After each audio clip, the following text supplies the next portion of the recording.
Estamos en temporada alta, si bien la cerveza se puede elaborar durante todo el año, hay temporadas, hay meses que son más fuertes, estamos entrando en esa temporada ahora, noviembre, diciembre, enero quizás baja un poquito más, febrero, pero bueno, estamos en un año atípico también, así que bueno, estamos a full produciendo por lo menos 3 veces a la semana, cocciones. Nosotros tenemos acá un equipo de 1.000 litros para cocinar y tenemos tanques de 3.000 litros, una capacidad de 30.000 mensual. Pero primero quiero darle la bienvenida también a la decana de la Facultad de Enología, de Ingeniería y Enología, que nos está acompañando, nos ha acompañado en todas las charlas, así que Graciela, quiero agradecerte siempre por el apoyo y presentarte a Vero, porque vos creo que no la conocías. Sí, no la conozco. Bien. Así Hola, que Vero, un gusto, un Hola. placer acompañarlos en estas charlas que son muy simpáticas, muy frescas, muy instructivas. Bueno, y les deseo una buena jornada. gracias, Graciela. Así que bueno, y recordarles a todos que todas estas charlas están avaladas por resolución del rectorado, porque como dijo Vero, todo un año atípico y hemos tenido que reinventarnos y está buenísimo, porque yo siempre lo digo en todas las charlas que he tenido, que puedo unir a mis alumnos de Mendoza con los de Chilecito y que a veces a Chilecito vos no hubieses podido llegar, tal vez, Vero, y que hoy haya chicos de Chilecito en todo el grupo, a mí me hace muy bien porque podemos unir y podemos tener profesionales, cada uno desde su casa y prestando atención y escuchando, simplemente conectándose en la computadora. Así que, de nuevo, gracias y somos todos oídos para vos, Verito. Bueno. Gracias. Bueno, como les contaba, tenemos la producción desde 30.000 litros mensuales, lo cual implica que si tenemos que cocinar para llenar un tanque de 3.000, bueno, tenemos que cocinar 3 veces en el día y esas cocciones duran aproximadamente, si todo sale bien, 5 horas cada una de las cocciones y si no, 6 horas cada una de las cocciones y hacemos 3 en un día. Así que te imaginas que es un trabajo bastante intenso. Yo cuando entré, bueno, primero contar que soy licenciada en enología, que a mí la enología me encanta, pero siempre me gustó y me sentí atraída por todo lo que es el mundo de la cerveza, de los fermentados, de muchas, de todo lo que es la transformación y la biotransformación para llegar a investigar, y como enóloga pensé primero que la tenía re clara. O sea, dije, ¿cómo no voy a poder hacer cerveza si tengo tantos conocimientos adquiridos? Espero que eso no haya sido cuando trabajamos juntas en la bodega mía. No. Pero por ahí andaba. Bueno, la cosa es que dije, como, bueno, ¿por qué? ¿Viste? No, o sea, yo lo puedo hacer. Bueno, no. Lo que quiero hacer llegar con esto, antes de empezar a dar todo lo que tengo preparado, la charlita que tengo preparado, que voy a tratar de sintetizar y de darles puntos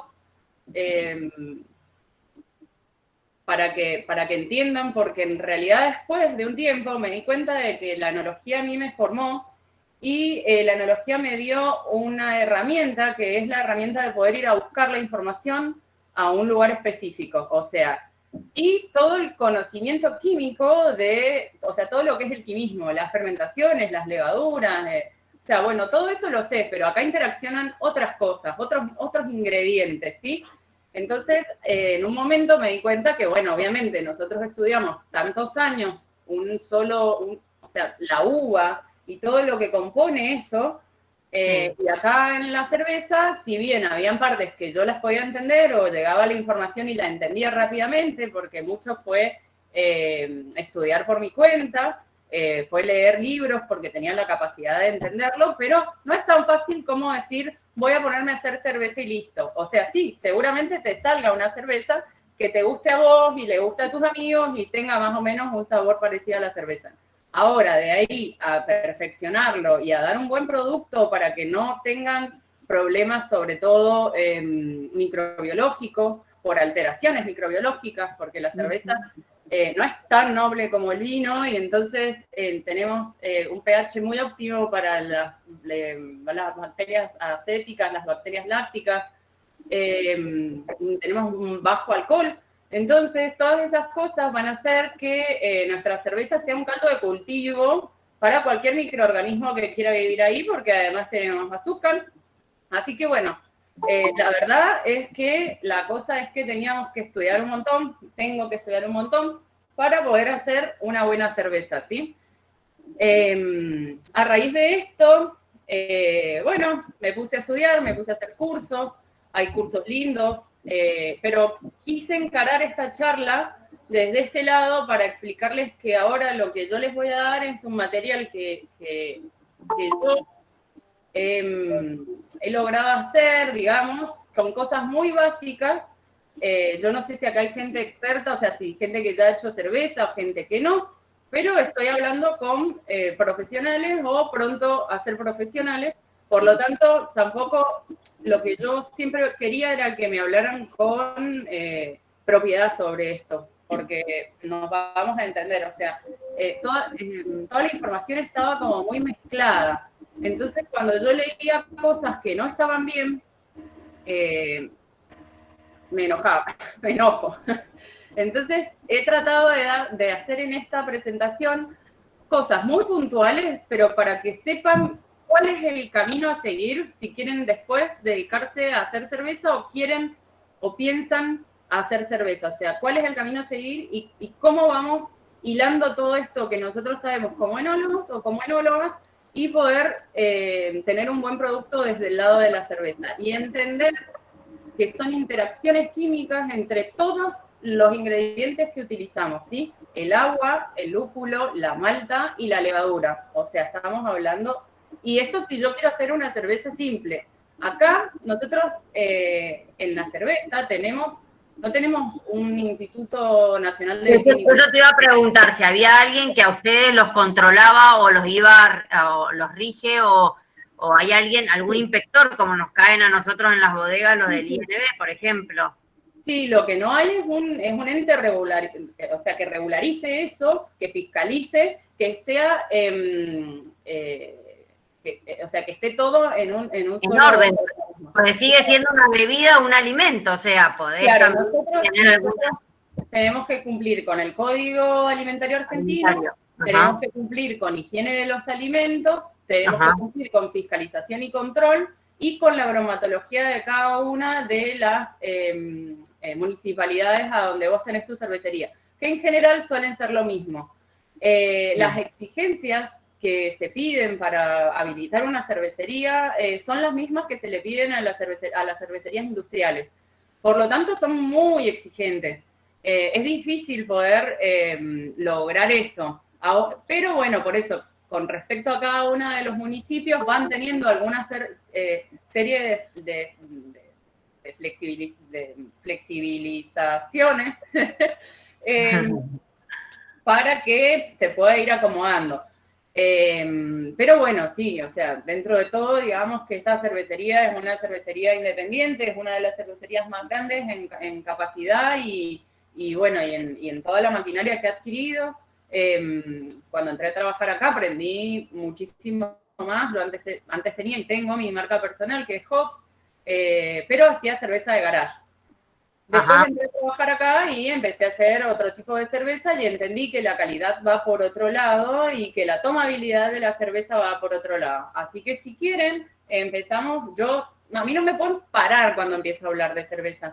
Así que si quieren empiezo a poner un poco las diapositivas y empezar a explicar desde cero. Dale, perfecto, Benito, dale, arranquemos. Para los que no saben, Verónica es maestra cervecera de 23 Ríos, es como la enóloga principal de la bodega, como diríamos nosotros, y ahora ella nos va a dar un pantallazo de la elaboración artesanal que hace ella. Cualquier pregunta yo voy a ir leyendo por los chats, así que... Sí, porque bueno. yo solamente veo mi pantalla. Sí, está bien, vos no te preocupes, vos dale con tus diapositivas que yo estoy atenta al chat. Dale, excelente. Esto que está acá le pongo ocultar, porque supongo que ustedes también lo están viendo. ¿Qué cosa? Dejar de compartir, ocultar. Ahí está. Bueno, bien. Empezamos, yo les decía que teníamos estos ingredientes en la cerveza, ¿sí? La malta, el lúpulo, el agua y la levadura, ¿sí? Ya vamos a hablar de cada una por separado, pero lo importante es saber que hay una interacción de todas estas, ¿sí? Hay un quimismo de cada una de estos ingredientes que nos van a jugar a favor o en contra en la elaboración de la cerveza, ¿sí? Bueno, lo primero de lo que quiero hablarles es de que cuando hablamos acá, les señalé con el dedo, ¿se ve el cursor? Sí, sí, perfecto. Bueno, que cuando hablamos de malta, estamos hablando de estos granos que han pasado por un proceso de malteado, ¿sí? Sí. O sea, ¿qué quiere decir eso? Nos vamos a que primero la malta que se utiliza en las cervecerías para hacer cerveza es cebada malteada, ¿sí? Es un grano, es una gramínea, ¿sí? La cebada es un cereal. Y cuando se habla de cebada, se habla del fruto de la planta de la cebada, ¿sí? Que es el grano. O sea, ¿qué pasa acá? Acá tenemos una espiga, ¿sí? Que es el órgano de la planta, y es hermafrodita. Entonces, genera la flor, y después, a partir de ahí, genera el grano, ¿sí? Ok. O sea, se fecunda a sí misma y forma el fruto. Este fruto que nosotros vemos acá es el grano después de cebada malteada que nosotros utilizamos. Todo este proceso se hace aparte de la cervecería. Nosotros directamente nos llega la cebada. El grano malteado, ¿sí? Nos llega la malta, no la cebada. Todo este proceso que les cuento se hace en otros lugares, en malterías, donde existen maestros malteros que se dedican pura y exclusivamente a esto y que van viendo parámetros exclusivos para la malta para que después vos en tu cervecería, cuando te llegue la materia prima, no tengas problemas, ¿sí? No tengas problemas de rendimiento, no tengas problemas con proteínas y con un montón de productos que puedes generar el mismo grano y traerte después problemas. Te hago una pregunta, Vero, si la cebada está mal malteada, no sé si estoy usando bien los términos, ¿podés después en la cerveza vos tener un disparador organoléptico o algún defecto o alguna enfermedad? Sin duda. Ajá. Eso es lo que te iba a decir. Ajá. O sea, si está mal malteada, o sea, todo va a tener un efecto a nivel sensorial, sin duda. Bien. Todo lo que hagamos. Después también tenemos problemas de filtración, porque acá vamos a tener, ya les voy a ir mostrando, pero vamos a tener distintos tipos de azúcares, algunos que se gelatinizan, y si no está bien malteada esa cebada, todos esos problemas los vamos a tener nosotros después en la olla de maceración, que nos va a llevar a hacer una curva de maceración de tiempo y agua y pH y todo, que ya enseguida les voy a explicar bien, que tienen que ser distintas, porque vamos a tener que empezar a hacer todo lo que no hicieron durante el malteado, lo vamos a tener que ir tratando nosotros de arreglarlo acá. O sea, la idea es que la malta venga bien y que nosotros, los cerveceros o las cerveceras, podamos tener la capacidad de reconocer una buena materia prima, ¿sí? Bien, perfecto. Ahora, lo que les decía, agarro la lapicera como si me estuviesen viendo. Estoy buscando en la pantalla. Aquí. No te preocupes, a todos nos pasa, dale. Existen dos tipos de cebada, ¿sí? La de 6 carreras o hileras y la de 2 carreras o hileras. ¿En qué se diferencian estas? Se diferencian en la cantidad de frutos que va a tener por espiga, ¿sí? En esta, a ver si me va acá, esta es la que nosotros utilizamos. ¿Qué pasa? Estas flores, ¿sí? mueren, digamos, ¿no? Son estériles. La única que madura es la del centro, ¿sí? Y esta va a ser la de 2 hileras. Si nosotros miramos la espiga, va a ser de 2 hileras. Esta es de 6 hileras, los granos son mucho más chiquitos y maduran todos. Y se ve la de 6 hileras. Bueno, toda esta, la de 6 hileras, casi siempre se utiliza para otro tipo de industrias o para el ganado, para la alimentación, para todo eso. Esta es la cebada cervecera, ¿sí? La que tiene... La de 2 hileras, entonces, la de la cebada cervecera. Exacto. Bueno, ¿qué pasa acá? Bueno, acá la voy a pasar porque prefiero hablar que estar leyendo cosas aburridas. Sí, eso pásamelo. Eso después yo se los paso, no hay problema, les voy a decir lo mismo. Igual la charla está siendo grabada, después está el canal de YouTube de la universidad donde van a poder volver a escucharla si quieren. Bueno, dale. Después tenemos el grano de cebada, bueno, que acá tiene las partes, ¿sí? Lo importante, lo que más nos importa a nosotros como cerveceros, estando dentro de la cervecería, es el almidón y las enzimas. Bueno, bien. Ahora voy. ¿Qué tenemos, no?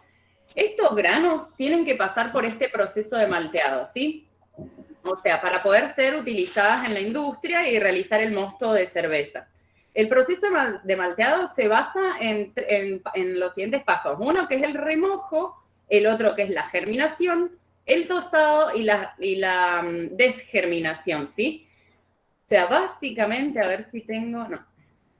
Lo que se hace es, se coloca en remojo, ¿sí? Lo que nosotros traemos desde acá, o sea, esto se coloca en remojo, se hace en estos lugares, ¿ven? Donde estas son unas paletitas que giran, porque acá se controla tanto la humedad como la temperatura, a través de, les largan como agua así... Para que moje, claro. ¿No? Claro. Y esto va dando vueltas, acaba girando para que las raicillas que van saliendo, ¿ven? Lo ponen a germinar al grano. ¿Para qué lo ponen a germinar al grano? ¿Por qué? Porque lo que tiene el grano es almidón adentro. Y el almidón, ¿qué es lo que es? La fuente de energía para que crezca la planta. Pero nosotros no queremos que crezca la planta. Lo que queremos es que conseguir toda esa cantidad de almidón. Esa cantidad de almidón se va produciendo dentro del grano con mayor concentración a medida de que se va preparando para germinar y para salir la planta como a la vida, ¿no? Aunque le empezamos a ver las ramitas verdes y todo eso, porque esto está preparada para es una semilla, ¿me explico? Sí, perfecto. Entonces, bueno, se controla la temperatura y la humedad, después empiezan a salir estas raicillas, empieza a generar la germinación. Todo esto tiene parámetros y un montón de cosas químicas que yo voy a ir salteando, a no ser que ustedes quieran preguntarme algo y que yo lo sepa para responder. Bueno, se corta, cuando llega a un momento que eso lo decide el maestro maltero, ¿no? Se corta esa germinación, ¿sí? Con calor. Sí. ¿Te escuchas? Sí, te escucho.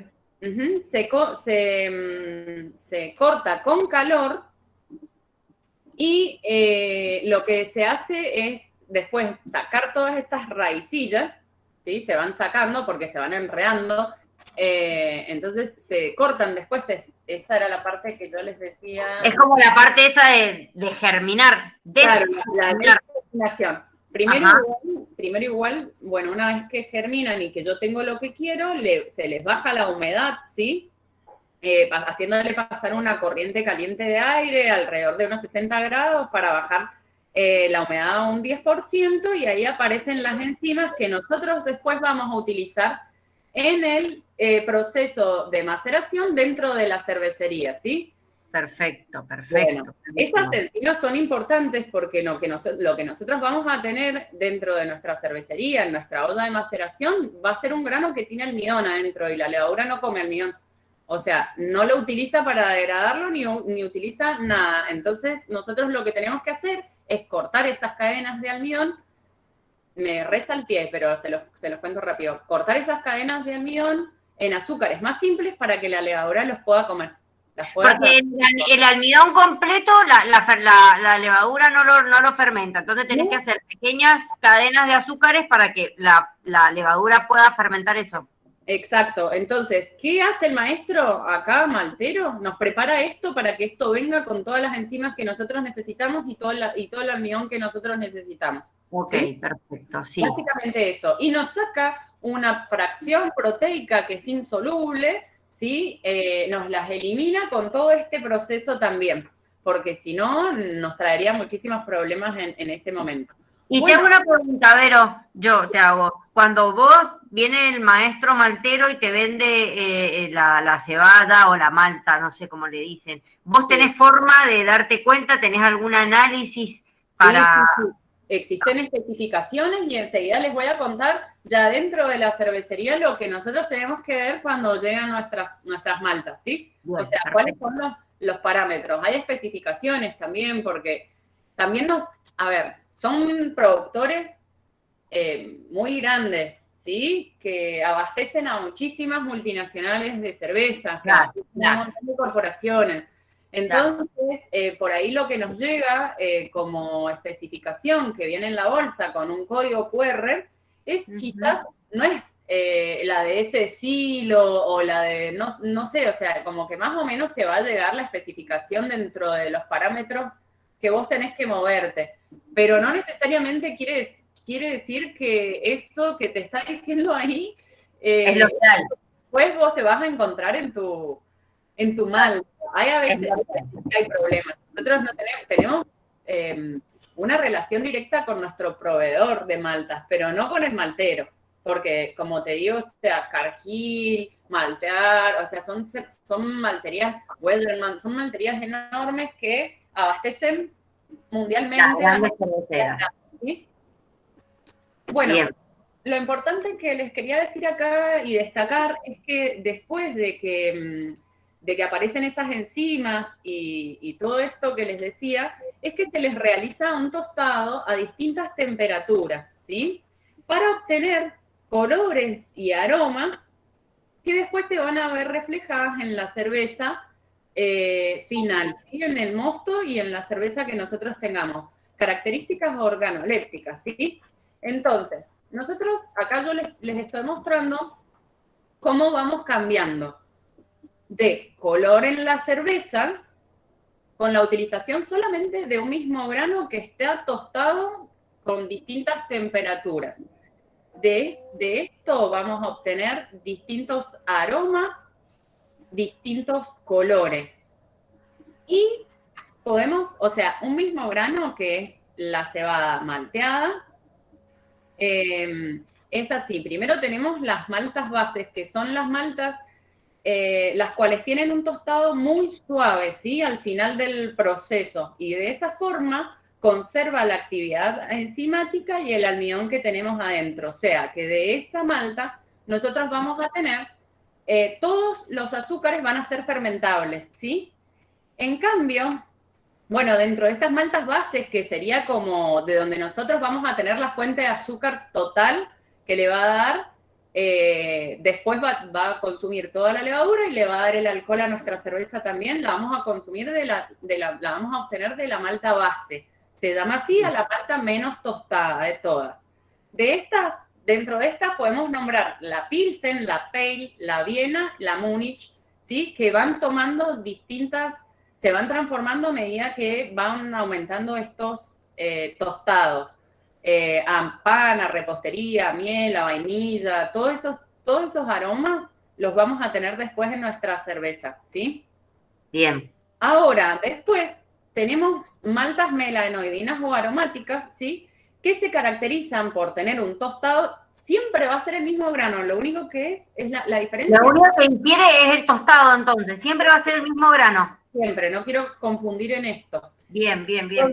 Después tenemos las maltas melanoidinas o aromáticas, ¿sí? Que se van a caracterizar por tener un tostado a temperaturas suaves, pero por un tiempo mucho más prolongado. Entonces, la actividad esa enzimática, lógicamente que si yo le estoy dando calor a una enzima, ¿qué voy a hacer? La voy a desnaturalizar. Por lo tanto, va a quedar sin efecto, no nos va a servir esa enzima. Por lo tanto, no vamos a obtener tantos azúcares fermentables, porque además estamos caramelizando el almidón. Por lo tanto, no se va a poder transformar después en ninguna otra azúcar, porque ya está caramelizado. ¿Me explican? ¿Me explico? Sí, perfecto. Yo te sigo bien. No sé si los chicos si van bien. Bueno, que vayan poniendo si van bien y si canso. Acá dice, acá te hacen una pregunta. Si las malteadas caramelo aportan azúcares. Bueno, ahora voy a eso. Ahora eso bien. es lo que yo les quería contar. O sea, iba de a poco como decir, bueno, las que están poco tostadas, o en realidad muy poco, que son las maltas bases. Después tenemos las maltas melanoidinas o aromáticas, que estas te van a dar azúcares, pero no fermentables, o sea, que te van a aumentar a vos en tu cerveza el cuerpo y el dulzor desde la malta, ¿sí? Porque o sea, si vos le pones mayor cantidad de porcentaje, dependiendo todo esto del estilo de cerveza que vos quieras hacer. Hay muchísimos estilos de cerveza, ¿sí? Tenés cervezas que son como dentro de las grandes escuelas, tenés cervezas belgas, tenés cervezas alemanas, tenés cervezas americanas. Entonces, todas tienen perfiles diferentes, ¿sí? Donde en algunos casos quizás van más, algunas escuelas o algunos estilos van más tirando toda la parte sensorial a las maltas, en otras a los lúpulos, y en otras las levaduras son las que van a darle la característica a ese estilo de cerveza, ¿sí? Sobre todo en las belgas. Lo que más les da el carácter es el tipo de levadura que se utiliza. Bueno, voy a seguir con lo de las maltas. Entonces, para responder la pregunta, sí. ¿Qué te aportan? Azúcares no fermentables. ¿Qué te dan? Color, aroma, taca, pero te van a aportar cuerpo a la cerveza también. Por eso se empieza a usar después, de acuerdo al estilo que yo quiero, a la receta que yo hago, los porcentajes, ¿sí? O sea, yo voy a tener un porcentaje mayor de malta base y después voy a tener de malta melanoidina, de maltas tostadas, de maltas negras, ¿sí? Las maltas oscuras, lo que van cambiando va a ser, me va a aportar a mí de color, lo que me va a aportar tánico también, porque me va a generar una astringencia, porque estamos hablando de un grano, vamos a extraerlo con calor, con agua caliente, entonces también va a aportar un poco de astringencia. También la mano del cervecero, la cervecera, de ir tratando esos granos y haciendo toda una maceración que corresponda a ese estilo de cerveza para obtener lo que queremos y no obtener cosas que después no sean agradables en cuanto a lo sensorial.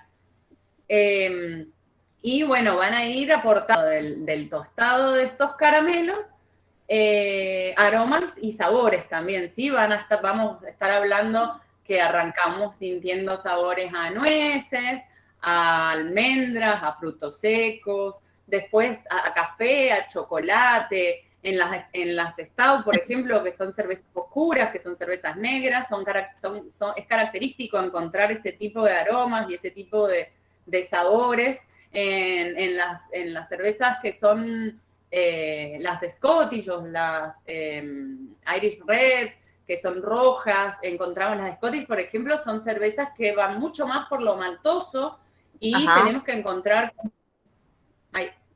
Y tenemos que encontrar como mucha nuez, almendras, avellanos, todo eso. Entonces, bueno, nos vamos a ir por una malta caramelo tostada número 30, una 60, una 120. Van por números, ¿sí? Ese tostado. Pero básicamente lo que vamos a tener es esto, ¿sí? Bien, perfecto. Estamos perfectos. Bueno. Después, algunas especificaciones. Bueno, no, me olvido de algo, que también podemos usar adjuntos cerveceros, ¿sí? Que son ingredientes amiláceos que no están malteados y que se agregan junto a la malta para poder aportar extracto o algún carácter a la cerveza pero en general se utilizan como adjuntos que son fuente de almidón, pero que son de más bajo costo, ¿sí? Bien. A no ser que estemos hablando de cervezas belgas, por ejemplo, donde sí se utiliza azúcar de caña, pero por una cuestión de elaboración, de estilo de cerveza. Pero bueno, por ahí la cerveza, algunas cervecerías más grandes pueden utilizar otros tipos de granos que son más baratos y que son fuente de almidón también, pero no necesariamente es la cebada malteada. Vero, tengo dos preguntas. Acá dice Juliana, si a mayor número, mayor es el tostado. Sí, tal cual. Bien. Empezamos por caramelo 10 y terminamos por un caramelo 160, si no me equivoco, y ya después vienen las biscuits, las café, las chocolates, las negras, las black malt, todas ese tipo de maltas. Y dices, y acá pregunta Santiago, que si bien el tostado leve ayuda a destacar descriptores como la miel, ¿es suficiente para describir una cerveza como honey o se lleva a cabo otros procesos? Se llevan a cabo otros procesos porque en la cerveza está permitido, o sea, nosotros tenemos que cumplir con que la cerveza tenga cebada malteada, agua, lúpulo y levadura. Pero también hay cervezas especiales donde se les puede hacer el agregado de un montón de cosas, de frutas, de hierbas, de lo que quieras, de verduras, de lo que quieras. O sea, la honey es una cerveza con el agregado de miel. Ajá. No es que se obtiene pura y netamente el proceso de la malteada, si no le agregas aparte. Exacto. Es más, en realidad esas cervezas que son frutadas o que tienen agregados, como es el caso de la honey, lo que se hace es una cerveza base, ¿sí? Esto, digamos, a nivel internacional, o sea, si vos querés enviar tu cerveza a competir, una cerveza base que puede ser, por ejemplo, una Golden Ale, que es una cerveza muy liviana. No les voy a decir como la Quilmes porque nada que ver, pero digamos, liviana sí de tomar, o sea que no es una cerveza que resalte porque sea muy amarga como la IPA o porque sea una cerveza oscura. No, es una cerveza común, digamos, ¿sí? Que es fácil de tomar. Eso como base, por ejemplo, y después el agregado de la miel. La miel no debe ser, o sea, el agregado no debe tapar el estilo de cerveza que está abajo, ¿no? El estilo de cerveza que en la que se basa esa. Entonces, por ahí el agregado de miel tiene que ser acorde, digamos. O sea, la idea no es tomar una cerveza y que solamente se sienta la miel. Sea una leve incorporación, supongo. Claro, es un poco, al igual que, bueno, miren, o sea, a mí lo que me apasionó de la cerveza es que hay 80.000, es infinitas las cosas que se pueden hacer. Sin contar que hay otro tipo de cervezas que se llaman cervezas ácidas, donde se les hace otro proceso y se trabajan con bacterias lácticas, y nos generan unas cervezas ácidas donde se agregan además frutos rojos, pueden ser arándanos, moras, todo ese tipo de frutas, y quedan unas cervezas súper frescas que tienen poco alcohol, pero se toman una acidez buenísima, muchísima fruta y bueno, y nada, se toma como muy fácil. Eso sí, tenés que más o menos estar dentro del mundo de la cerveza para poder entenderlas porque te lo pasan como cerveza, le sentís la tomás y parece un espumante. O sea, nada que ver con que una persona tiene como, o sea, o la gente común tiene como concepto de cerveza. Pero bueno, es un mundo enorme al cual no quiero meterme porque me voy a ir por las ramas. Sí, escúchame, ¿el uso de la levadura puede alterar los aromas y los sabores propios de esa malta? Sí, ya vamos a hablar sobre las levaduras, pero, o sea, en realidad lo que obtenemos de las maltas es siempre lo mismo, es el almidón que se transformó en azúcar simple y después todo el resto son procesos que debemos hacer en la fermentación y son los procesos fermentativos que nosotros conocemos como cuando la levadura consume azúcar. O sea, es exactamente lo mismo, es el mismo lo que sucede. Bien. Bueno, cuando a mí me llegan las maltas, no, todavía no voy por ahí. Cuando a mí me llegan las maltas, sí, a mí me importa la humedad que trae, sí, porque eso nos va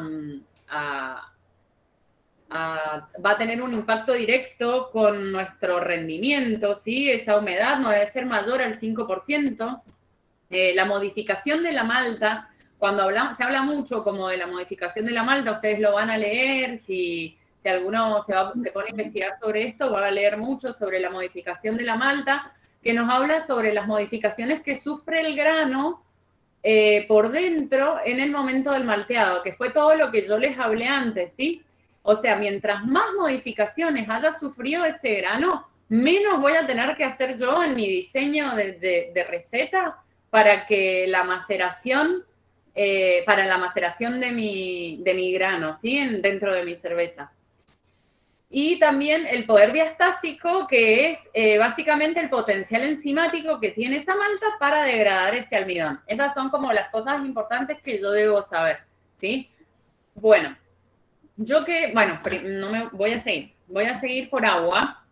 Acá muy aburrido esto, pero lo importante que quiero que sepan es que a cada estilo de cerveza le va a corresponder o le va a ayudar un determinado tipo de agua.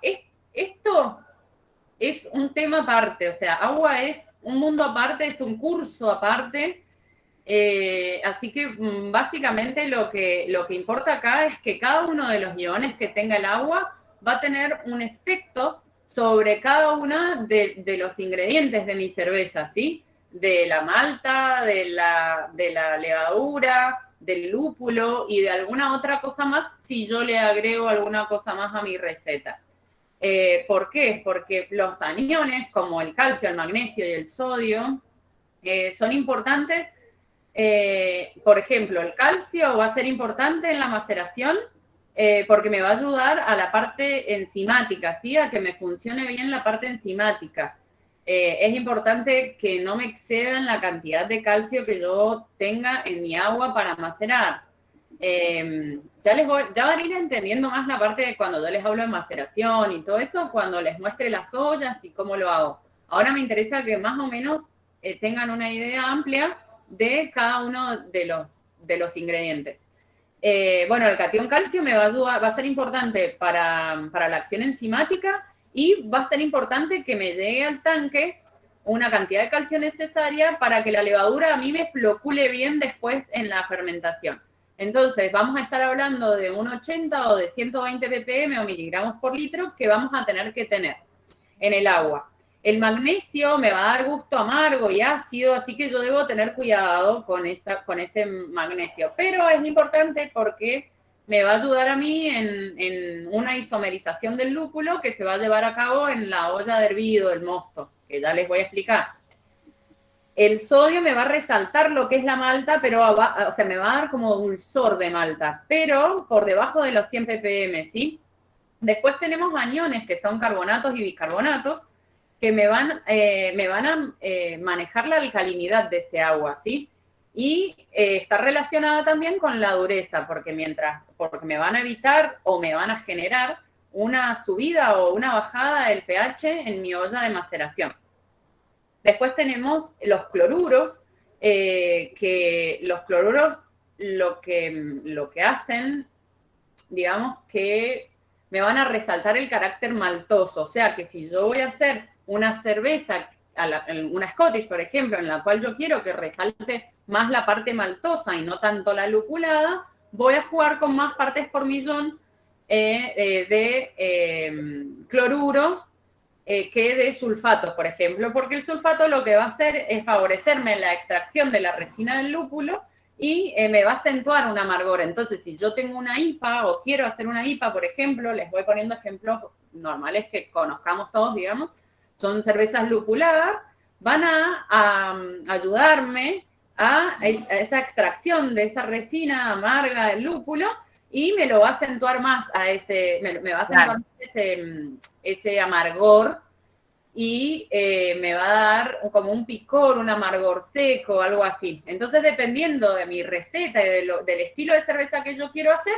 es cómo yo debo manejar el agua. Entonces, yo puedo hacer dos cosas: pasarlo por osmosis inversa y agregarle las sales que yo quiera en las cantidades que yo quiera, dependiendo del estilo de cerveza que haga, o bien puedo pedir un análisis de mi agua de grifo y después hacer las cuentas. Digo, bueno, yo de acá me estoy pasando, o bueno, entonces voy a tener que hacer una dilución con agua de ósmosis o con agua desmineralizada que compre, y hago un corte y hasta llegar a lo que yo saque, ¿sí?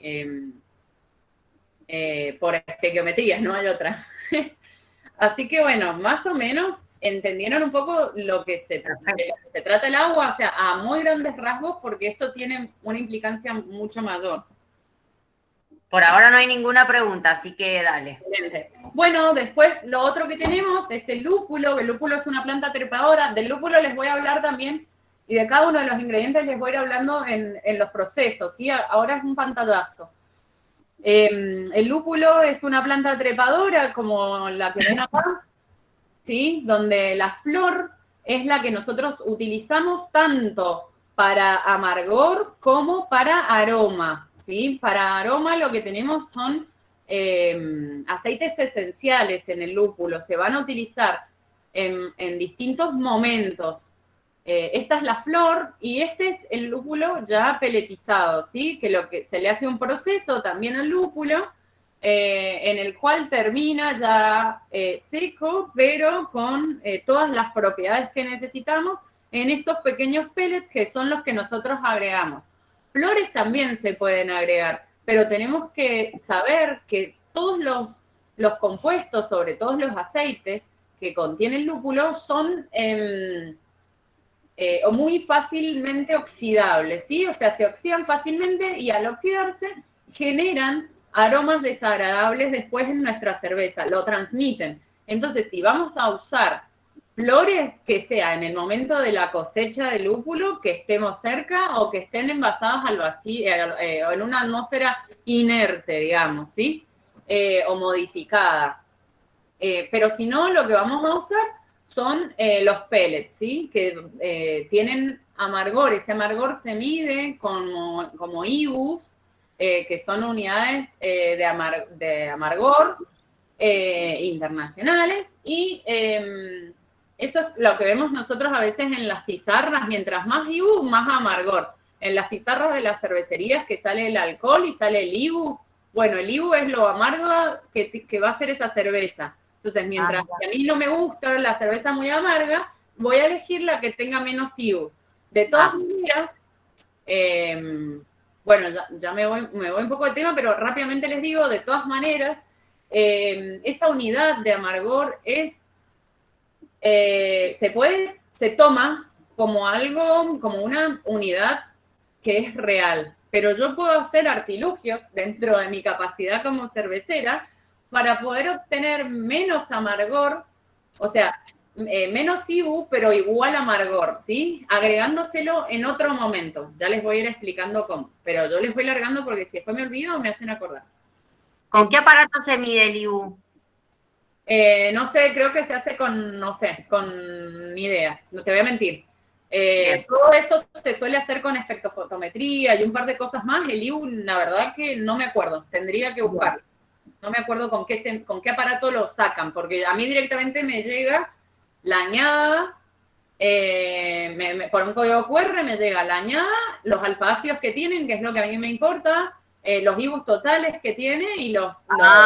Perfecto. Sí, o sea, a mí ya directamente me llegan.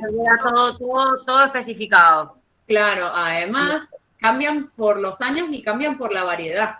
Los lúpulos, hay un montón de variedades que tienen distintos aromas. Hay lúpulos que son súper resinosos, otros que tienen muchísimas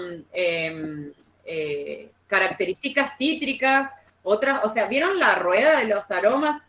Bueno, sí. Existe para el lúpulo también, o sea, tenemos otros que tienen características más especiadas, otros a frutos tropicales como el maracuyá, el melón, todos esos tipos de aromas. Entonces, dependiendo del estilo de cerveza, casi siempre las Neipa, que son muy conocidas también, son una bomba de lúpulo, o sea, explota el aroma, sobre todo de lúpulos que tienen características de frutas tropicales, ¿sí? De cítricos. La Session IPA son cervezas que no son tan amargas como la IPA, pero tienen una cantidad de aroma impresionante. Esa es para la gente que le gusta el lúpulo, o sea, o lo que nos genera sensorialmente cuando lo vamos a tomar. Bien. Bueno, y después las levaduras, que son las levaduras que nosotros conocemos. Las únicas diferencias que tenemos en esto es que tenemos dos tipos de levaduras para hacer dos tipos de cerveza. Las lagers, que se hacen que fermentan a temperaturas bajas. Bien. Y esa fermentación se lleva por debajo del recipiente donde estamos fermentando, ¿sí? O las ale, que son las fermentaciones altas, se llevan a cabo a temperaturas más altas, y digamos que la turbulencia y todo lo que implica la fermentación se lleva a cabo. Las hace subir. Entonces, por ejemplo, acá encontramos una gran diferencia para que más o menos se vayan haciendo una idea de por qué a veces es tan distinta una cerveza industrial o la que nosotros conocemos a una cerveza artesanal, porque tienen distintas fermentaciones, ¿sí? Una cerveza, las industriales suelen ser fermentaciones lager, ¿sí? Entonces vamos a obtener distintos aromas, otro tipo de cosas que vamos a querer, de otros tipos de aromas que vamos a querer guardar dentro de ese fermentador, en ese proceso de fermentación y de que se nos van a generar los aromas y todo eso. Bueno, una cosa son las lagers y otra cosa son las ales. De todas formas, es simplemente por el tipo de, o sea, por la temperatura que fermentan debajo y otras arriba, ¿es por la temperatura nada más? Es por la temperatura. Eso, Anita, te da mucha diferencia sensorial, ¿sí? O sea, por ejemplo, también en las lagers nosotros, ya les voy a demostrar, pero se busca en un momento, en vez de, se busca tener por ahí concentraciones de sulfurosos, o sea, anhidrido. A huevos, ¿viste? Que nosotros, a reducción. De la ale lo queremos sacar y se espera un tiempo para que se vaya de esa fermentación eso. Por el lado de las lagers se quiere conservar. Préstenle atención después también a los aromas como espárragos o muy verdes, por ejemplo, sí, que tienen la Heineken. Vayan viendo después cuando se toman una cerveza esas diferencias. No quiere decir que no podamos hacer a nivel independiente o artesanal una cerveza lager, pero pasa lo mismo quizás que si vos querés hacer un vino blanco y no tenés las condiciones para llevar... No tenés el equipo de frío, imposible. Claro, entonces. eso, o sea, tenés que tener esas condiciones y tenés que saber que son procesos mucho más largos los de las lager que los de las ale. Una cerveza ale la tenemos en 15 días aproximadamente lista, cuando una cerveza lager se va a demorar muchísimo más, por lo tanto, tu capacidad de producción y capacidad de disminuir. Conserva. Siempre lo vas a tener lleno, un fermentador que quizás podrías estar reutilizando si hubieses hecho una ale. Pero bueno, básicamente en grandes rasgos, porque esto también es otra cosa como muy grande, ¿no? Bien. Bueno, ahora vamos a empezar por el proceso de elaboración de cerveza. Díganme cómo voy con el tiempo y si quieren... Vamos bien. ¿A qué temperatura fermentan ambos, más o menos? Preguntan. Bueno, ahora vamos a ir a eso. Bien. Si querés sigo pero unas ale la fermentamos dependiendo del estilo también. Algunas se fermentan más altas, otras más bajas, pero vamos a estar hablando entre los 22 y los 17 grados. 17 como mínimo. Bueno, las lagers no, las lagers es mucho más bajo. Ya estamos hablando de 14 grados, no sé, por ahí. Yo no he hecho nunca cerveza lager, así que lo tengo, o sea, para mí es como si yo quiero hacer una cerveza lager, me tengo que poner a estudiar desde cero otro tipo de elaboración, porque es otro tipo de cerveza totalmente distinta y tengo que manejar todo eso, todo lo que se me va a producir en la fermentación, qué va a ser lo que yo quiero, qué no, Entonces, para mí es como todo un mundo distinto a lo que ya vengo haciendo. El día que haga una lager me voy a tener que poner a estudiar desde cero la elaboración lager. Perfecto, perfecto. Bueno, después, acá en el proceso de elaboración yo les saqué una foto, también media que se ve fea, pero bueno, donde este es el equipo de cocción, el bloque de cocción de 23 Ríos.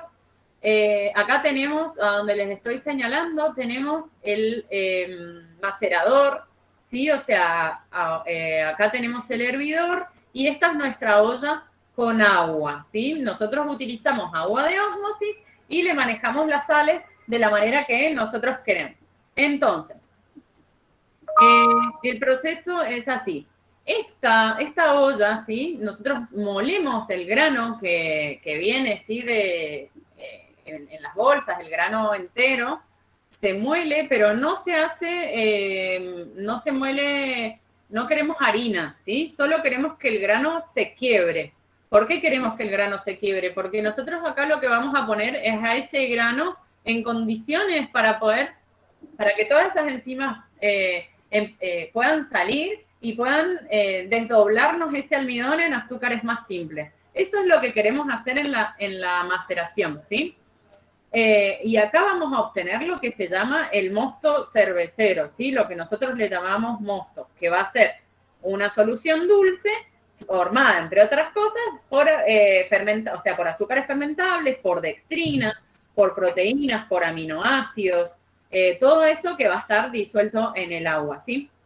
Esta olla, a ver, esperen que tengo un manchetito, a ver, no quiero olvidarme de nada. No.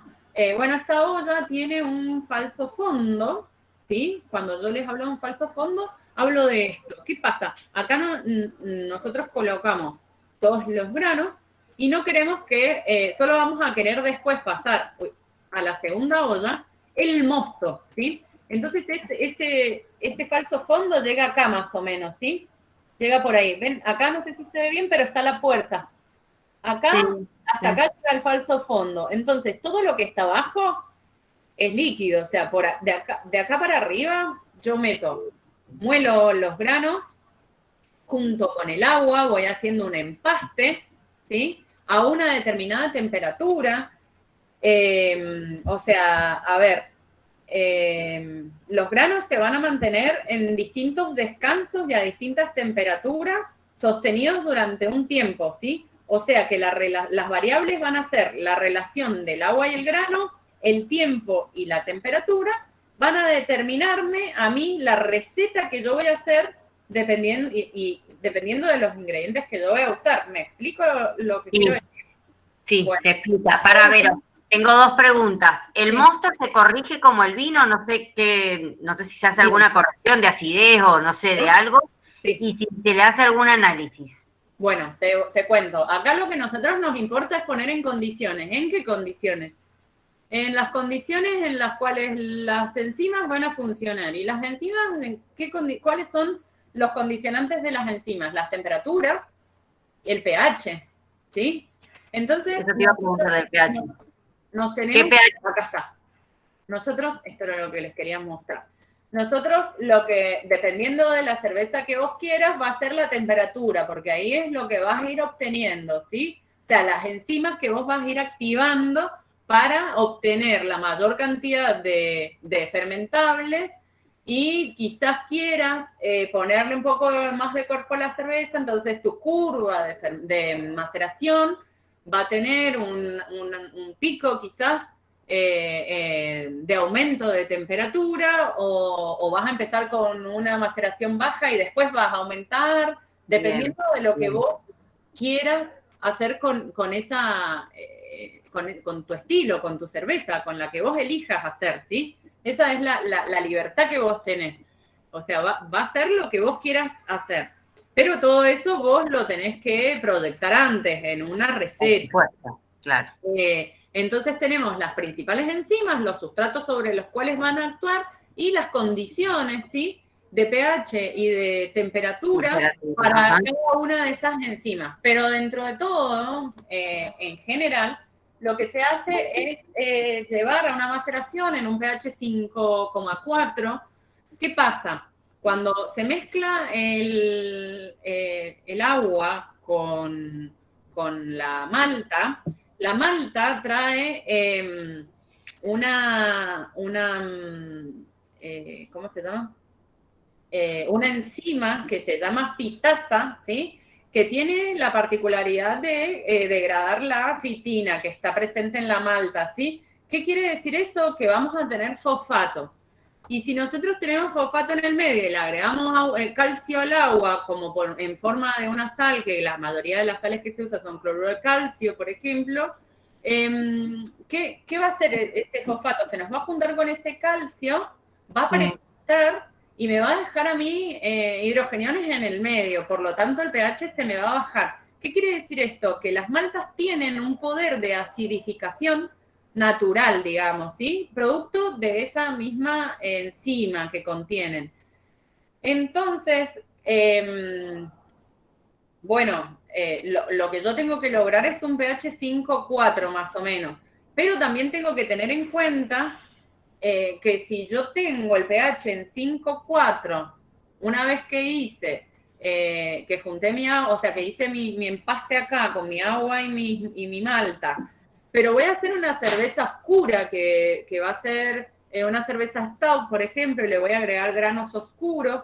Mientras más oscuros sean los granos, mientras más tostados estén, mayor acidificación van a brindar al medio, ¿sí? Entonces, es importante tener en claro que ese tipo de maltas, si solamente yo la voy a querer para que me agregue aroma y color, bueno, lo voy a agregar a lo último de esa maceración, no desde un principio, porque corro el riesgo de que me baje mucho el pH. Y si a mí me baja mucho el pH, voy a tener que empezar a meterle cosas para que me suba el pH. Sí, tal cual. Entonces bueno, ese es el teje y maneje que hay acá, o sea, la muñeca que tenés que tener vos también para ir haciéndolo sensorialmente atractivo para el consumidor. Claro, las correcciones, digamos, deberíamos hacerlas en una hoja aparte, en un papel, donde yo diga, yo quiero tener este tipo de cerveza, voy a hacer una cerveza Golden Ale. Bueno, ¿cuáles son las características? Busco las características de esa cerveza, busco si es una cerveza lupulada o no, o sea, el diseño de mi receta. Y a partir de ahí yo digo, bueno, voy a necesitar un agua que tenga esta... Es fundamental entonces el tema del agua, pero muy, muy importante. Es sumamente importante, porque incluso quizás yo me quiero parecer al agua de Burton, o al agua de Múnich, o al agua de no sé dónde, para sacar una cerveza parecida. Entonces yo me pongo a ver cuáles son los cationes y los aniones que voy a necesitar, y voy a sacar cuánta alcalinidad residual voy a tener, voy a poder predecir hasta el pH que voy a tener, ¿sí? Perfecto. Pero, digamos, todo eso estudiando mucho, porque por ahí quizás no toda la gente lo saca así. Pero bueno, lo importante es que si no, podemos acidificar el medio con ácido fosfórico, es el que más se usa porque no da nada sensorial, pero se puede usar en disolución, por ejemplo, por supuesto, yo lo uso 5 molar y a partir de ahí, pues si me juego con el ácido fosfórico solo, lo puedo llevar a 1, al pH, me voy a querer morir. Entonces, lo uso en una concentración 5 molar y a partir de ahí, yo ya conozco las recetas, digamos, que nosotros elaboramos acá, por lo tanto, es mucho más fácil porque ya tengo una continuidad con eso, entonces ya sé cuánto agregarle y cuánto no. Pero si la malta, y acá es un poco lo que vos me decías, si la malta viene con alguna cosa diferente a la que a mí me dice en la especificación, es ahí donde voy a notarlo. Primer punto. Y haces como siempre, como hacemos en el vino, constantemente controlar temperatura, controlar degustación en el momento de la fermentación, y estás todo el tiempo así como hacemos en vendimia nosotros, porque se te puede tener algún defecto ahí, lo podés corregir en el momento. Todo el tiempo. Esta parte de la maceración es la más noble, porque acá básicamente no tengo casi problema. ¿Por qué? Porque yo voy a hervir después. Entonces, chau microorganismo. Chau. Pero después de eso, después del hervido, agárrate.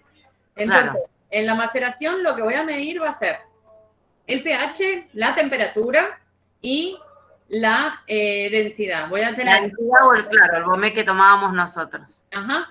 ¿Por qué? Porque yo voy a querer llegar a una densidad, dependiendo de mi estilo de cerveza, que Claro. me va a dar las características, o sea, que me va a decir, bueno, esta cerveza es característica que tenga tanto de alcohol, 5%, claro.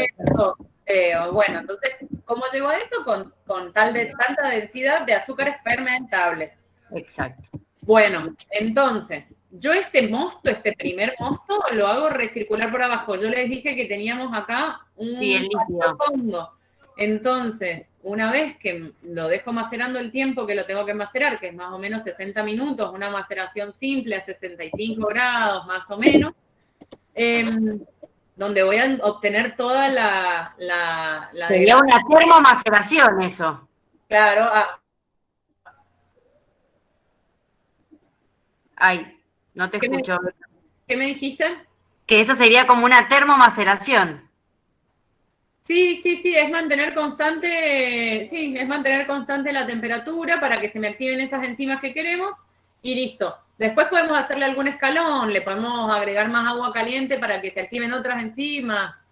Eso, millones de cosas que se pueden hacer. Básicamente, con una maceración simple, 65 grados, por ejemplo, hacemos recircular por acá abajo, por abajo de la olla, viene una bombita, sube por acá, viene por acá y lo larga en forma de lluvia. Recircula, ¿para qué? Porque los granos van a hacerme, la cáscara del grano va a ser un lecho filtrante natural. Entonces yo voy a filtrar para no pasar todo ese mosto con tantas cosas que yo tampoco voy a querer que estén en mi mosto donde voy a hervir y después va a pasar a fermentar.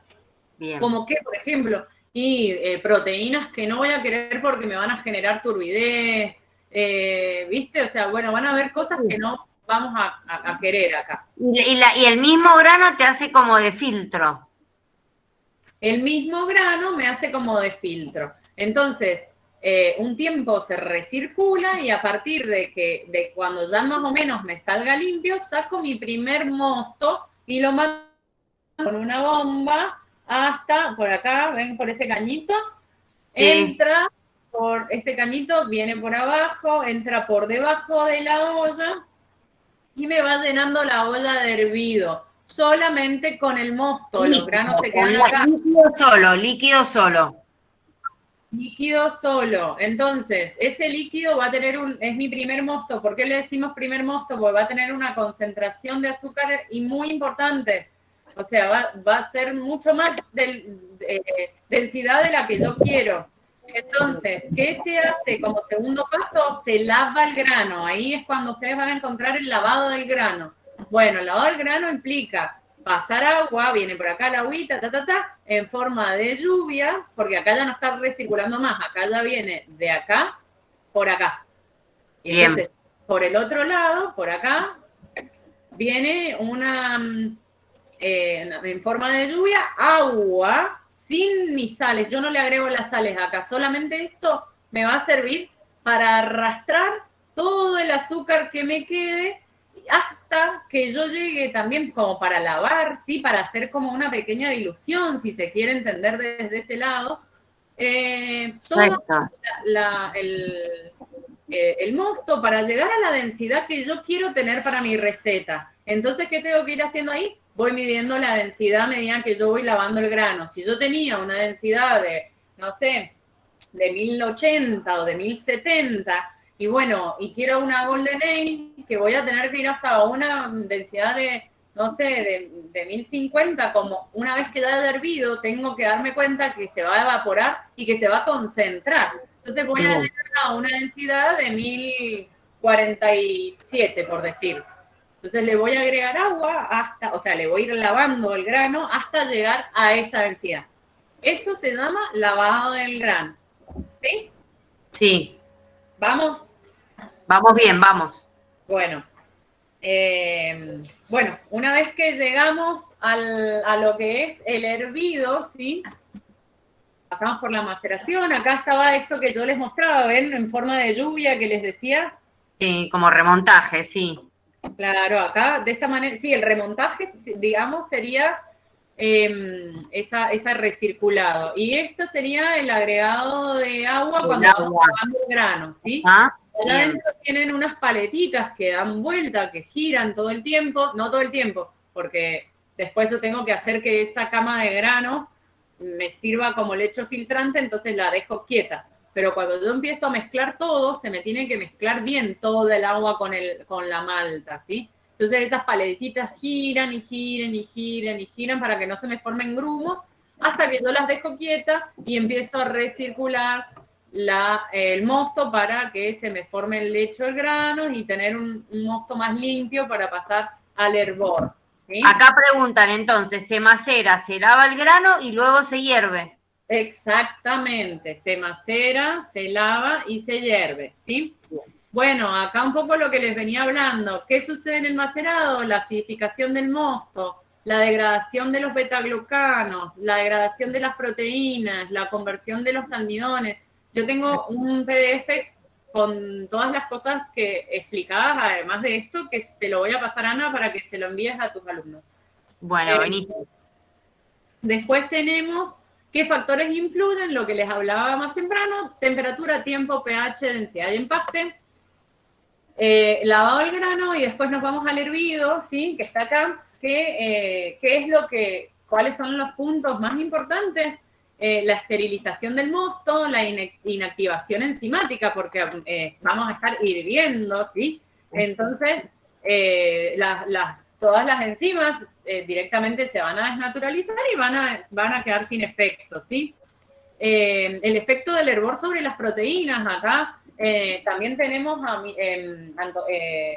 antocianos y proteínas que se unen, proteínas que nosotros no vamos a querer y que se van a unir y después van a quedar como una torta al final de todo, debajo, y eso no lo vamos a querer porque nos va a dar un montón de cosas que nos van a dar turbidez y un montón de astringencia y un montón de cosas que no queremos después obtener en la cerveza. Así que todo eso va sucediendo en el hervor. Acá hacemos la adición del lúpulo y acá voy a parar un ratito y les voy a explicar, pero voy a seguir leyendo estos puntitos. Evaporación de compuestos aromáticos indeseables, el grano de malta viene con DMS, que es dimetilsulfuroso, que si nosotros no hervimos, no hierve vigorosamente y ese hervor, toda esa, ¿cómo se llama? Si condensa todo este vapor y cae de nuevo, nuestra cerveza va a tener gusto a vegetales hervidos y va a ser horrible. Es un defecto de la cerveza, ¿sí? Huele a lata de choclo, a eso. Sí. ¿Cómo? De arvejas, se había dado un defecto. Sí, a eso. Eso es un defecto que se tiene que sacar en este momento porque si no, no se saca nunca más. Perfecto. Queda, se disuelve y queda. Y de la única manera es que se evapore. Bueno, ¿qué más? ¿Las cervezas también se hacen blend, se hacen cortes, o una cerveza es característica como la haces y así la terminás y así la fraccionás? Sí, es así como estás diciendo últimos, así se hace y así se termina, pero después tenés otro tipo de cervezas, que son las cervezas que están en barricas, por ejemplo, donde vos te tomás una cerveza de esas y si no la blendeaste con una igual... Con algo más fresco, más suave, es imposible de tomar. Es imposible, estás chupando una tabla. Exactamente. Bueno, por ahí, por otro lado, también aparecen. Después, desarrollo del color, porque hay una reacción química, que es la reacción de Maillard, que se produce acá, que bueno, se desarrolla un color, eso también es súper complicado. Básicamente yo les he puesto acá como los ítems. Baja el pH del mosto, va bajando a medida que va pasando esto, y se le hace el agregado del lúpulo en hervido, ¿sí? ¿Por qué se hace y qué es lo que le da acá el agregado del lúpulo? Lo que le va a dar es el amargor característico de la cerveza, ¿sí? ¿Por qué se hace en el hervido? ¿qué obtenemos? Bueno, yo les había dicho que el lúpulo tiene, por una parte, compuestos aromáticos, ¿sí? Y por otra parte, aceites, o sea, aceites esenciales, aceites aromáticos, que en el hervido se me van a escapar, se me van a ir, porque como cualquier aceite, como cualquier esencia aromática, no va a soportar, ahí no se va a sostener, se van a evaporar, ¿sí? Se volatiliza. Lo que se suele hacer es, acá hay otro mundo, ¿sí? Son técnicas de lupulado, millones de técnicas de lupulado. Lo que se suele hacer es agregar un poco de lúpulo en este momento para obtener el amargor y la isomerización, ¿sí? De esos alfaácidos que son los que nos van a dar el amargor. Esto es el porcentaje de alfaácidos, es lo que nos va a dar el amargor. Pero para que eso funcione se tiene que isomerizar y la isomerización de ese alfaácido se da en calor. Entonces, por eso se hierve y se agrega ahí, ¿sí? Después, al final del hervido, esto más o menos dura unos 60 minutos, más o menos, ¿sí? Después de esto, se le suelen hacer pequeñas adiciones al final para lograr captar un poco de ese aroma, de esos aceites esenciales que tiene el lúpulo y que no se nos vaya. Entonces, a veces en los últimos 15 minutos, 10 minutos, se le agrega un poco más de lúpulo que, a ver, el lúpulo mientras más tiempo esté hirviendo, mayor extracción de amargor vamos a tener, pero menor aroma. Entonces, por eso, quizás si lo agregas a lo último, no te genera tanto amargor, a no ser que pongas una cantidad impresionante de lúpulo, pero no te va a dar tanto amargor, pero sí te va a dar más aroma. Bien. ¿Estamos bien? ¿El lúpulo tiene alguna región específica en la Argentina de plantación o no? El cultivo del lúpulo sí, en el sur. De todas maneras, en el sur de la Argentina están las plantaciones de lúpulo, sobre todo en el Bolsón, por eso ahí se hace como una pequeña vendimia, que es la fiesta nacional del lúpulo, de la cosecha del lúpulo. Sí. Y bueno, sí, es ahí, son las condiciones agroclimáticas óptimas. Más óptimas para las características del lúpulo. De todas maneras, el lúpulo necesita una amplia amplitud térmica, pero de todas maneras se están haciendo distintos ensayos, supongo, ¿no? Estudios en distintos lugares. Acá en Mendoza se está haciendo, en San Luis también se está haciendo, así que bueno, vamos bien. Te hago dos preguntas, Vero. ¿Pierde el sabor a cerveza si no se le agrega lúpulo? Eso es una. Y después dice, las adiciones finales del lúpulo van contempladas en el cálculo de los IBUs. Sí. Bueno, la primera era, bueno, sí, primero que no sería cerveza, pero hace muchos años, o sea, si no le agregamos el lúpulo, no sería cerveza. Pero bueno, hace muchos años se usaba el gruit, que el gruit es una mezcla de hierbas que le daban amargor a la cerveza en aquel momento, y después se empezó a utilizar el lúpulo. Es toda una parte histórica re linda que si tuviese tiempo también se las cuento, pero bueno, no, sí, para hacer la cerveza sí o sí tenemos que utilizar lúpulo, sin duda, más o menos, dependiendo de tu estilo, del estilo que vos vayas a hacer, de la receta que te diseñaste, o de la receta que bajaste de internet si fue la primera vez que empezaste a hacer, pero siempre va a llevar lúpulo, aunque lleve cualquier otro agregado, ¿sí? Y después, una buena pregunta, la segunda, en cuanto a lo de los IBUs, porque eso vos lo manejás como vos quieras, ¿sí?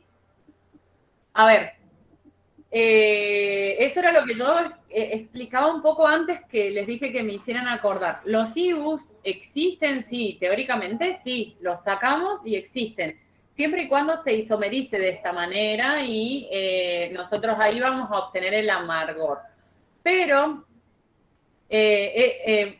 si vos te diseñás una cerveza que va a tener, qué sé yo, quizás 30 IBUs en amargor, bueno, y va a ser, a ver, te voy a poner un ejemplo para que me sigan. Por ejemplo, voy a hacer una IPA. Una IPA que quiero que tenga 30 IBUs en el amargor, pero después le voy a hacer un dry hop, que dry hop es el agregado de lúpulo en frío en el fermentador. Bueno, solamente los IBUs son los que vamos a obtener en el hervido, pero la sensación de amargor voy a incrementarla con ese dry hopping, con ese dry hop. Con ese agregado de lúpulo en frío. No se me isomeriza nada en el frío, pero la sensación de amargor se siente igual. Por eso le llamo, o sea, por eso hay muchas técnicas de lupulado, ¿sí? Entonces, por ejemplo, yo digo, bueno, para terminar de contestar esa pregunta, por ejemplo, digo, bueno, voy a hacer una IPA que tenga 60 IBUs en el hervido y yo voy a repartir esos IBUs en la hora de hervor. Voy a decir que quiero, no sé, 16 IBUs al principio en el momento cero, cuando empieza a hervir. Voy a querer, qué sé yo, 20 IBUs a los 30 minutos.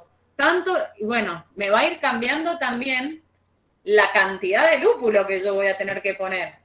Claro, por el amargor, exactamente. Claro. Entonces, si yo quiero, es inversamente proporcional al tiempo, digamos, los IBUs obtenidos, al tiempo de hervor. Entonces, si yo lo voy a agregar a lo último un montón de lúpulo para obtener IBUs, y yo te digo, lo estás agregando al peo. O sea, de última, obtener tu IBU con los agregados principales al principio de la cocción y después si querés aroma, que va a ser para lo último que le vas a agregar, hacelo ahí, agregarle un poquito o utilizar otro tipo de técnica de lupulado, que hay millones, que van a hacer una mejor utilización de ese lúpulo, porque si no vas a tener que agregar muchísimo al final, poner que yo diga, y al final voy a querer 30 IBUs. Bueno, voy a tener que usar 80 kilos de lúpulo para hacerme una cerveza. En cambio, si yo lo pongo, digo, no, los 30 IBU los quiero desde el principio, bueno, tendré que usar 2 kilos, no sé, ¿me entendés? O sea, así, a esa diferencia. Creo que le contesté la pregunta, no sé, cualquier cosa que me vuelva a preguntar. Acá te pone gracias, sí. Un chico de Chilecito dice que gracias. Ay, espero que me entiendan, por favor. No, sí, ha sido clarísimo, clarísimo. Bueno. Dale, ¿seguimos ahí o ya terminaste la presentación? Me queda poquitito.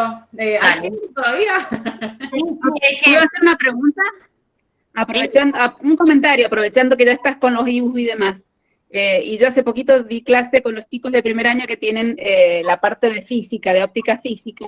Tenés razón, se mide el IBU, que es la Unidad Internacional de Bitterness, con un espectrofotómetro. El espectrofotómetro mide la absorbancia de la luz a través de la separación de las longitudes de onda que tiene el espectro visible. Físicamente hay todo, me has dado mucha letra para darle a los estudiantes a partir del año que viene. Este año ya terminamos, pero me has dado mucha letra, muy, muy interesante. Muchas gracias. Bueno, me alegro, genial. Bueno, menos mal que era de espectrofotómetro, me parecía, pero no me acordaba, porque por ahí...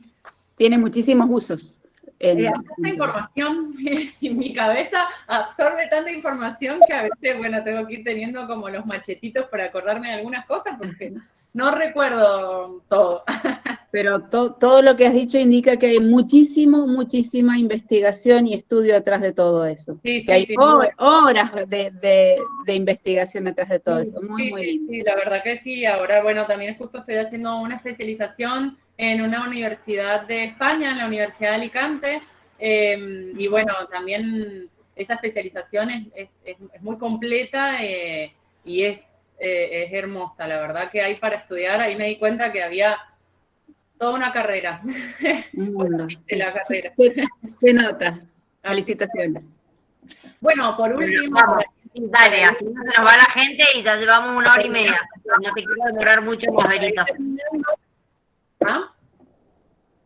Que no te quiero demorar mucho a vos tampoco. No, yo ya no tengo horario, no pasa nada. Pero yo no quiero aburrir y no sé si hay gente todavía. Sí, hay Bueno, gente, la gente, vos no te preocupes, estamos todos queriendo saber cómo terminamos esto. bueno, esto lo terminamos así. Primero, ¿qué tenemos que hacer? Después del hervido, acá estamos con la olla de hervor. Esto que está acá, esto le he sacado una foto acá al equipo que tenemos acá, es vieja esta foto, ya no está más así 23, pero no importa. Eso que tenemos acá es un enfriador de placas. Ajá. ¿Por qué? Porque nosotros terminamos de hervir el mosto, hacemos un whirlpool, que es un remolino, ¿sí? Esperamos que ese whirlpool pare, porque toda la materia que ha quedado en suspensión, nosotros queremos que vaya abajo y precipite, y no la queremos tener en nuestro fermentador. Entonces, hacemos ese whirlpool. Acá se puede agregar un clarificante en caliente, que es el Irish Moss, parecido a... ¿cómo se llama en la enología? ¿El de algas? ¿La bentonita? No, la de algas, las que son cola de pescado. Claro, sí, la Itacola. Ectiocol, bueno, es. Bueno, la cosa es que se puede agregar o no.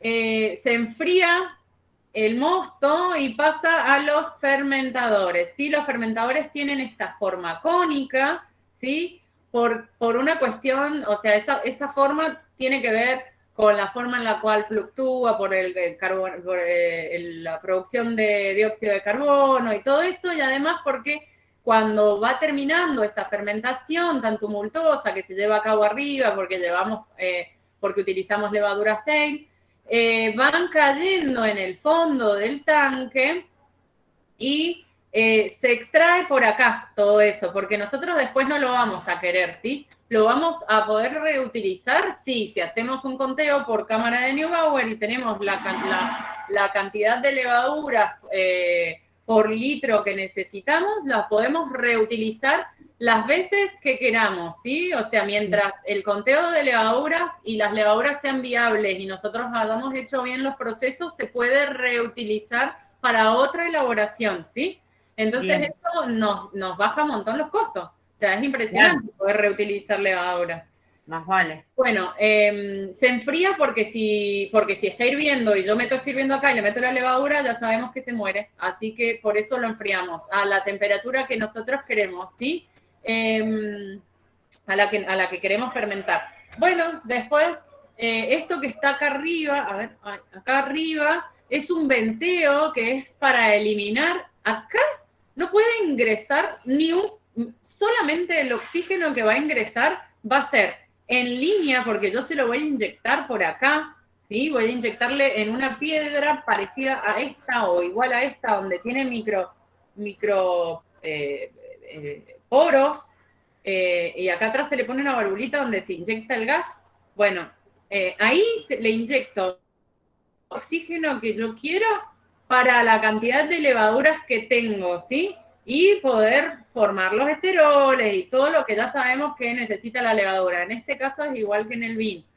Entonces, como yo no puedo ingresar oxígeno, porque si yo pongo oxígeno, como les había dicho, esto es un caldo de cultivo para cualquier microorganismo, sobre todo acéticas y lácticas. Y yo lo único que quiero acá son las levaduras que yo elegí para mi estilo. Por lo tanto, agrego las levaduras apenas esté pasando el oxígeno por acá. O sea, hay oxígeno, hay levaduras en el medio, sí o sí.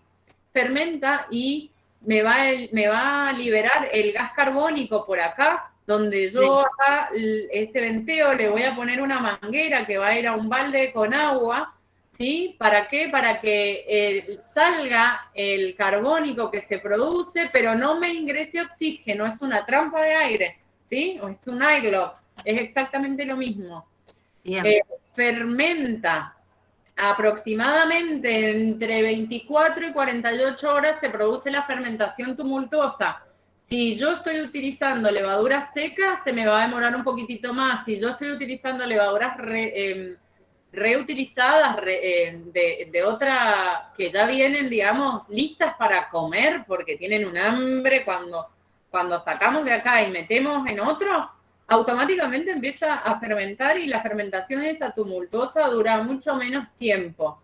Pero después tenemos toda una curva de fermentación donde va a ir fermentando no tan tumultuosamente, ¿sí? Eso va a durar aproximadamente una semana. Ahí en esa semana se me van a producir distintos aromas que voy a querer y aromas que no, pero hay uno que no lo quiero en ningún momento, que es el diacetilo, ¿sí? Producido por la misma levadura. Pero la levadura genera todo un proceso, ¿sí?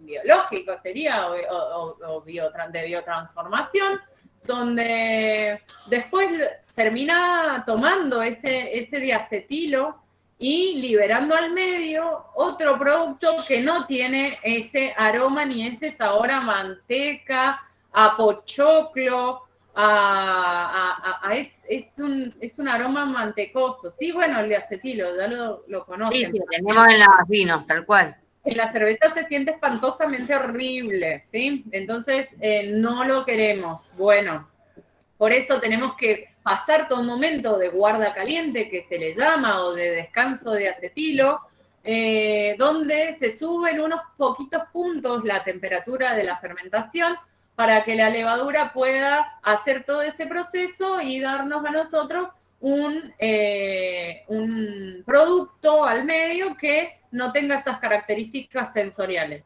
Después están preguntando cómo haces la multiplicación de levadura si te estás en ausencia de oxígeno y si hay 2 fases de fermentación.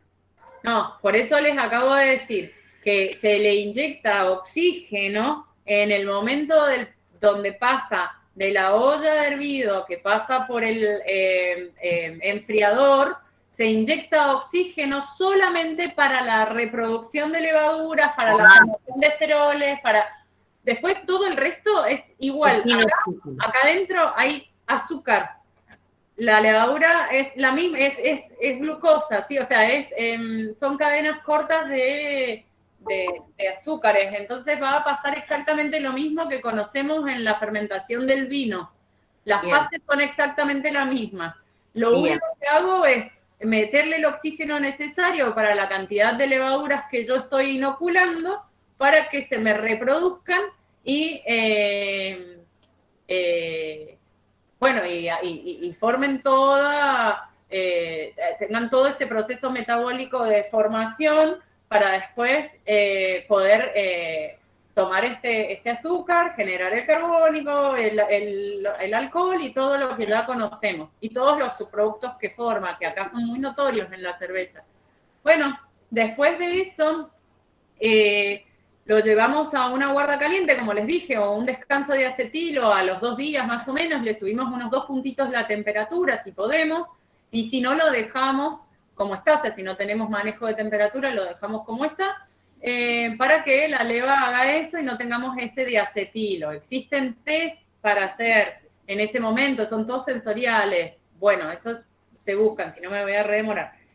Y después de eso, o sea, siempre pasa por lo sensorial. En este momento yo tengo que probar mi cerveza, porque si yo no le saco el diacetilo en este momento, no se lo saco nunca más. Mi cerveza va a salir con ese gusto a manteca que no quiero, a pochoclo de cine. Entonces, eso, no lo quiero.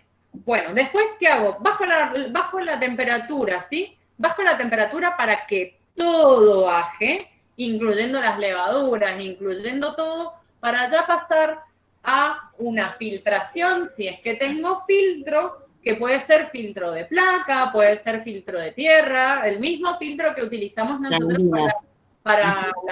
en las bodegas se utiliza acá. Con las tierras, lo mismo, ¿sí? Bueno, después se baja la temperatura para eso, se purga, el purgado es sacar todas las impurezas que bajaron con esa baja de temperatura. En este momento se puede agregar gelatina si quisiéramos, dependiendo del estilo de cerveza, porque si nosotros agregamos gelatina a una cerveza que estamos metiéndole lúpulo en un dry hop frío, o sea, que yo le agrego el lúpulo acá para obtener aromas, todos esos aceites que quería y todos esos aromas, y le meto gelatina, se me baja todo. Entonces hay cervezas en las cuales yo no voy a usar gelatina. y otras personas solamente utilizan el frío. Bueno, está bien. Y después pasa por un filtrado, ¿sí? Y después por una carbonatación. La carbonatación puede ser natural, o sea, con el agregado de azúcar y hacerlo en el estilo champenois, por ejemplo, en cada una de las botellas. Lo que se hace es hacer un almíbar que luego se va a mezclar con toda la masa de mi ya cerveza verde, se le llama, y después, bueno, se fracciona y fermenta en esa... ¿Se le puede hacer el agregado de levadura? Seguro que me van a preguntar. En esta carbonatación sí se le puede hacer, pero al no filtrar o solamente trabajar por frío... ¿Ya vas a tener propias ahí o no? Las voy a tener y esa cantidad me alcanza. En lo que yo voy a tener que tener cuidado es en la concentración de azúcar que voy a usar por litro para que no me exploten las botellas. ¿sí? Y eso es para la toma de espuma.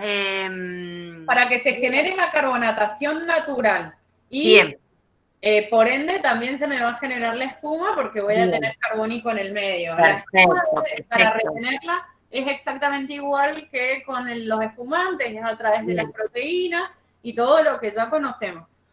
Bien. Si no, ¿Cuánto tiempo se necesita para eso? Y unos 15 días más tenés la carbonatación natural hecha. Pero ¿qué pasa? Vos tenés microorganismos vivos allá adentro, entonces no te garantiza que todas tus botellas salgan igual, aunque vos las mantengas en un mismo lugar, aunque vos... La carbonatación natural es una...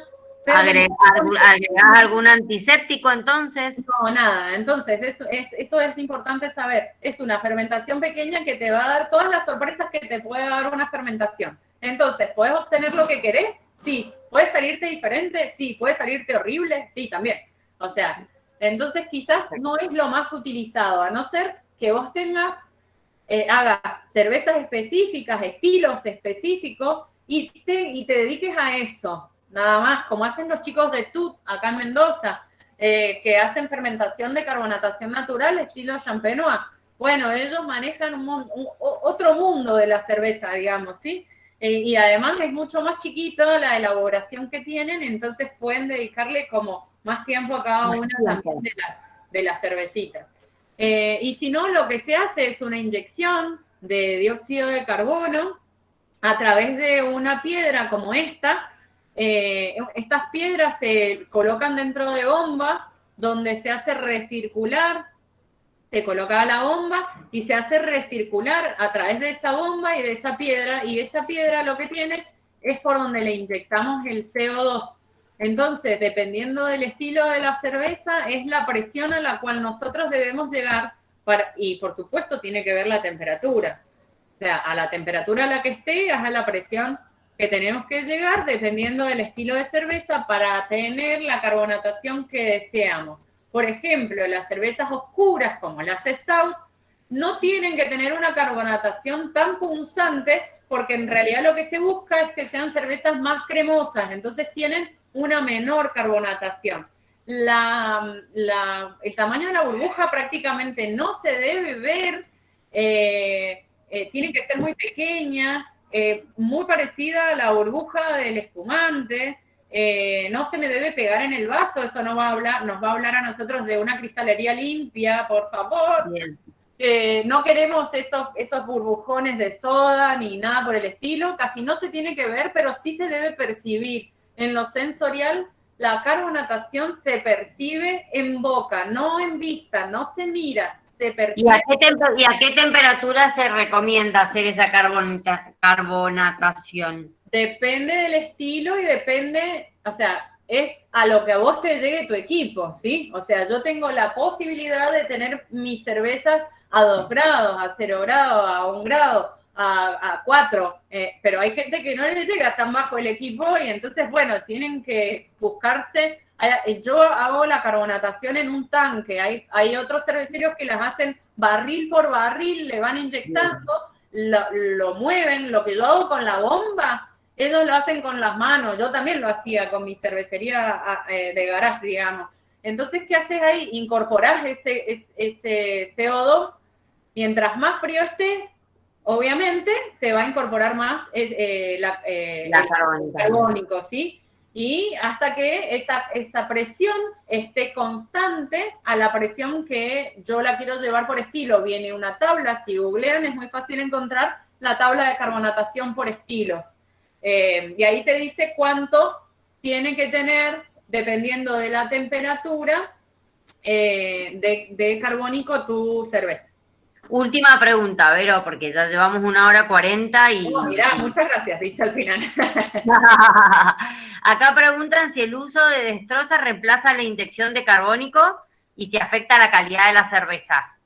Sí, es un poco lo que conté recién, o sea, vas a tener una carbonatación natural y no es que afecte la calidad, pero lo que afecta es la sorpresa que vos te vas a llevar, es algo natural que vos estás ingresando y no puedes tener tan medida esa fermentación porque después no es que la sacás de la botella y que le pones no sé qué y que la diste vuelta, no, va con levadura y todo, vos la abrís y te la tomás así. La levadura va a decantar en el fondo de la botella, mientras mejor lo hagas, más adición va a tener y después vas a obtener... Perdón, escuché un ruido muy fuerte en la fábrica y me asusté, me fui de foco. Así que bueno, eso, no es que afecte a la calidad, sino que te vas a poder llevar una sorpresa porque son como microfermentaciones en botellas que van a tener distinto impacto en lo sensorial. Nada que ver una cerveza carbonatada con una inyección de CO2 con una carbonatación natural por el agregado de azúcar, de cualquier tipo de azúcar, ¿sí? Bien. En el caso de agregarle miel, por ejemplo, tenés que pasteurizarla antes. Hay muchas cosas que antes hay que pasteurizarlas, antes de agregarlas a las cervezas. Bueno, y eso Pero ha sido clarísimo, realmente 1:40 hablando, increíble lo que hemos aprendido, creo que los chicos también, porque han hecho preguntas súper interesantes. Como dije, esta charla va a quedar grabada, cualquier cosa se comunica conmigo, si no ella siempre está en 23 Ríos, es la maestra cervecera de ahí, así que también podemos ir a degustar sus cervezas. Te agradezco un montón, ha estado muy interesante, la gente acá está poniendo que muchas gracias, muy interesante, muy buena la presentación. Así que de mi parte y de parte de la Facultad de Ingeniería y Tecnología, simplemente agradecerte y que sigamos en contacto, Berito. Bueno, muchas gracias a ustedes, espero no haberlos aburrido ni nada. La idea todo lo contrario, Vero. Lo que quieran estoy a su disposición, les mando un abrazo virtual, te mando a vos un abrazo grande, gracias por el espacio. Y bueno, la verdad que siempre es un gusto poder brindar los conocimientos a todos y a todas. Nada. Excelente presentación. Muchísimas gracias. Ahí está la encuesta que no la encontraba. Les pedimos que por favor la llene para seguir haciendo hasta los últimos días de noviembre o principio de diciembre las charlas que nos quedan. Y se viene otra próxima charla, ya en las redes van a tener la información. Yo, por mi parte, muchísimas gracias por siempre acompañarme y a los que siempre molesto para que estén ahí, que siempre me dicen que sí. Así que, Vero, infinitas gracias. Gracias. Chau a todos, muchas gracias. Muchas gracias, felicitaciones. Gracias. Gracias.